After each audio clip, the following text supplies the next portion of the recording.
Ciao, sono Ornella Uzzino, produttrice e professionista di borse e in questo nuovo video voglio parlarti del parallelo. Te l'ho accennato nell'altro video, quello in cui parlo delle borse tarocche. Se non l'hai visto vallo a guardare e voglio raccontarti qualcosa, un segreto, mettiamola così, che teniamo fra me e te.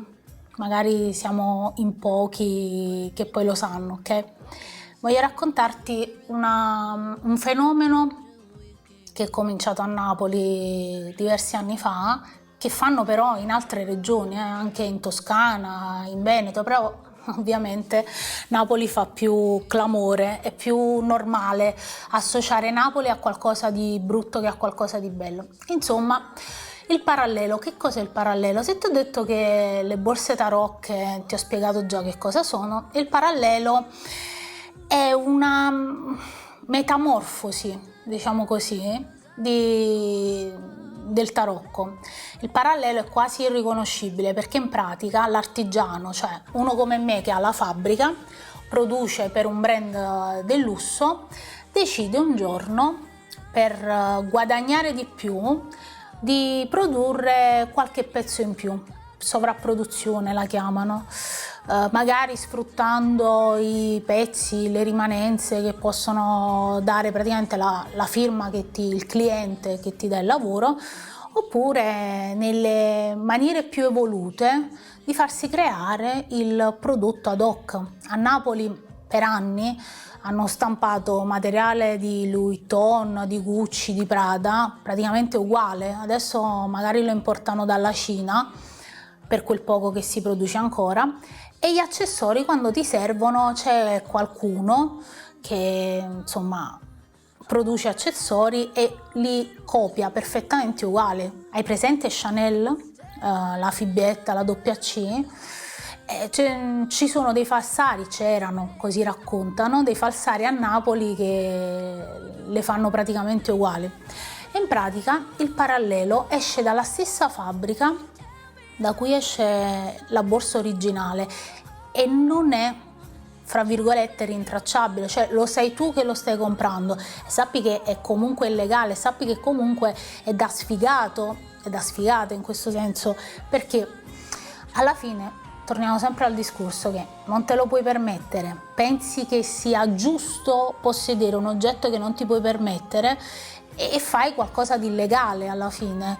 Io penso sempre che c'è un'alternativa a queste cose. Primo, poter scegliere praticamente dei prodotti di qualità superiore. Secondo, poter evitare poi di far girare soldi in nero, dover in qualche modo alimentare un sistema che è filocamorristico, perché ovviamente io non so se tu hai ben chiaro che cosa significa questo in pratica. Così raccontano, poi non so se è proprio vero, diciamo così. Le borse escono dalla fabbrica, vengono caricate e vengono portate fuori Napoli. Fuori Napoli, ma lo fanno anche in Toscana, anche in Veneto, come ti dicevo, o da altre parti dell'Italia.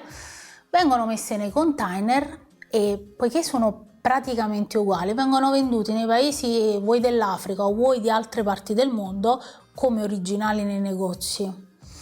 Ti sembra paradossale, ma è così, perché sono arrivati a clonare le card di Chanel nelle borse, così come clonano qualsiasi altra cosa che possa essere un ologramma, piuttosto hanno fatto di tutto, fanno tutto praticamente uguale.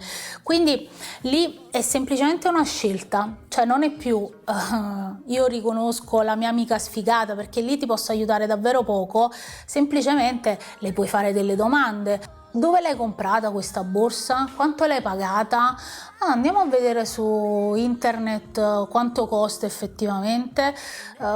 Esiste di questo materiale, perché hanno creato anche delle varianti che poi le firme non fanno davvero in pratica, cioè esistono delle borse per dire di coccodrillo che magari Lady Dior non l'hanno mai fatta, piuttosto che altri piccoli particolari che puoi notare. Una cosa per vedere se qualche tua amica ha una borsa parallela piuttosto che originale può essere proprio quella di fotografare la borsa e andare a fare una ricerca su Google Immagini.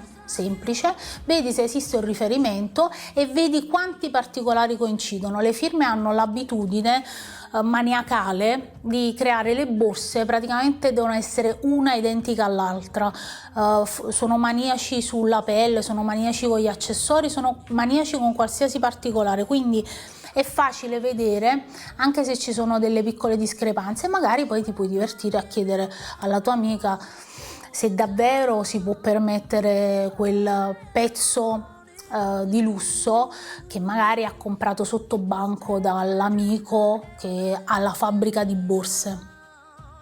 Quindi se hai ben chiare queste cose e queste informazioni ti sono state utili, commenta e condividi. Mi raccomando, non fare la falsa e compra originale. My name is